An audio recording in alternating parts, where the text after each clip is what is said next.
Bismillah, Alhamdulillah. Assalatu wassalamu ala Rasulillah. Hope you all are doing well. Few days back, probably months back, I posted in the concept a new SWOT analysis. We all know the SWOT analysis that we use in terms of finding strategy of the organization, or we can take this. SWOT is a kind of strategic tool that has been used in the business organization for many years now. So, in terms of the other perspective of SWOT analysis, I sometimes promoted that as an individual, we must have a SWOT analysis. Also, I normally I suggest that we all have our own SWOT analysis, and at the same time, the key persons we work for, if we can develop a SWOT analysis for them, that will give an indication whether how we should operate with them and how we should interact with them. And it's all about, in a nutshell, it's all about engaging our emotional intelligence and bringing those emotional intelligence into work. I think there are many other aspects actually we ignore sometimes. So definitely the profiling methods like DISC method or MBTI method, that's a very important. But what I understood, a simple perspective is a different perspective that is very practical, and it helps a lot. It helps a lot to understand someone in the organization. I'm not saying everyone, but at least we must understand this whole perspective of the key people we normally work with. The key people, normally our boss or subordinates, the important peers, we can apply this four perspective to understand their emotional being and also their non-emotional being, professional being. So that's why I came up with this idea of having a different kind of SWOT analysis. It will be a complementary uh, thing with the professional profiling and also the individual SWOT analysis. So let me just summarize the aspects of this four dimension.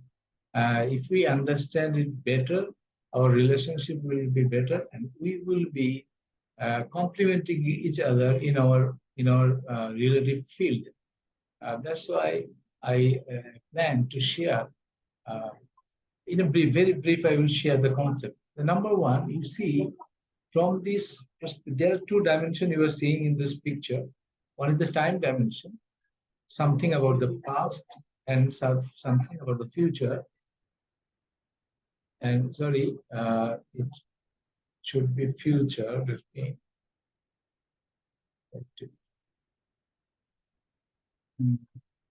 It will be future. Let me correct it. Future. So, what is my point here? Therefore, for the first perspective, the struggles, and worries, and obsessions and triggers. In a brief, what do I bring into struggles in our perspective? We have a very emotional, deep connection. We all have emotional, deep connection of our life struggles with our strengths. We develop our strengths through overcoming those struggles, and this is a equivalent to that strength part. But what we miss out when we know someone's strength is this and this and that, we miss the emotional part of it.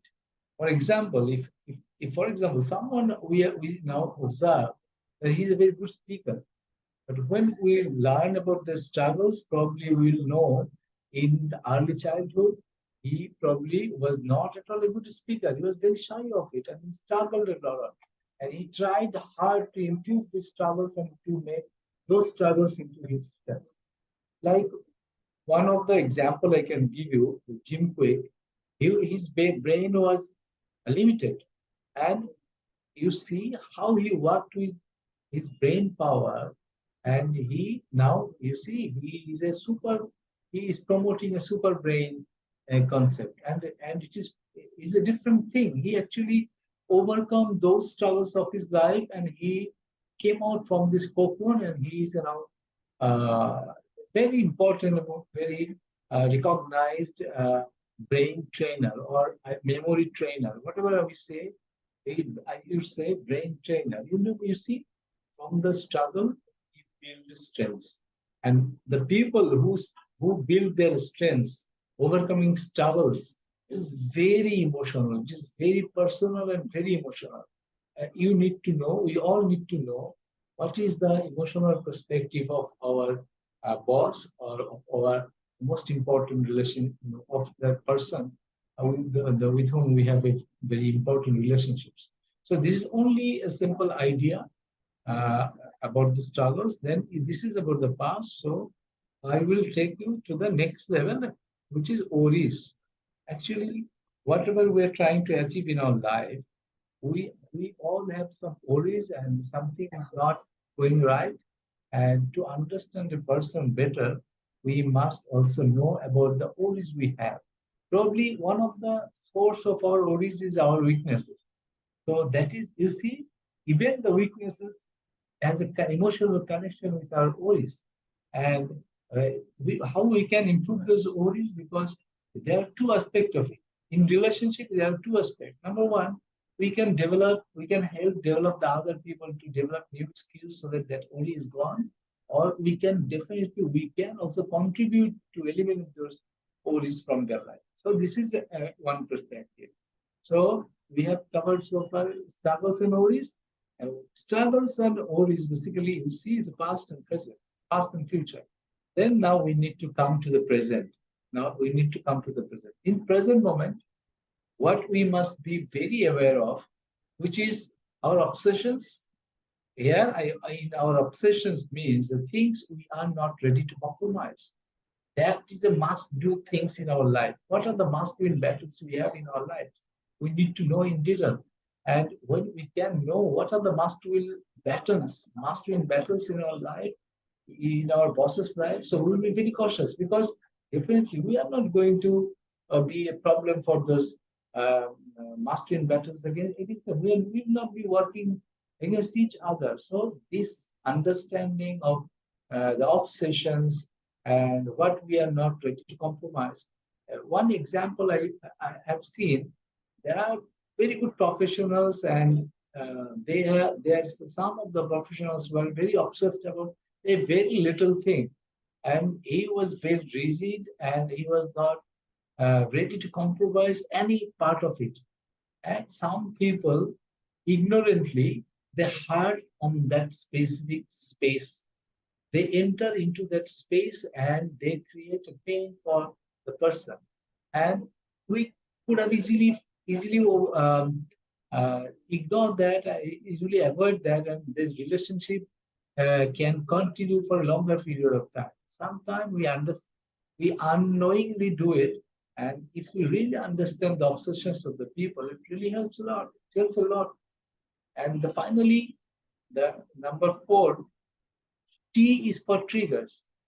I wrote it in many sometimes before. It's not my original idea, but the important part of it, we all have triggers. We have triggers of it. It is emotional trigger. We have triggers of sadness. We have triggers of happiness, and we have triggers of angers.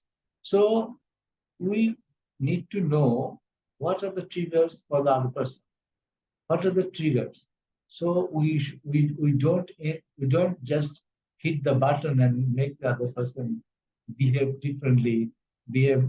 I would say, the anger is not good, but sometimes people knowingly just hit that button and make the other people angry.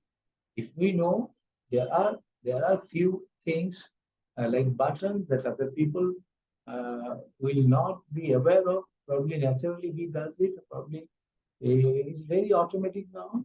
So if we know those triggers, and we can have a better relationship. So in a nutshell, this SWOT analysis is for relationship perspective.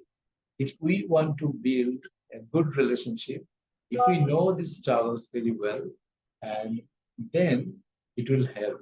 So this is my idea from my experience and common sense. So I shared with all of you, and you can apply in your life, and you can give also feedback for any changes or any development. Definitely, I will. This is now I am sharing with all of you, and you can experiment and share the findings with me. And sometime later, I will try to write an article on it. So this is the first step. I'm sharing the core idea, and I expect that you will share your feedback with me in writing. I just posted a picture in LinkedIn. I will definitely I will write an article in LinkedIn. So I am expecting all of your feedback. So I will fine tune it fine tune it if necessary. So until next time, I hope all the best for all of you. Assalamu alaikum. So, in the show,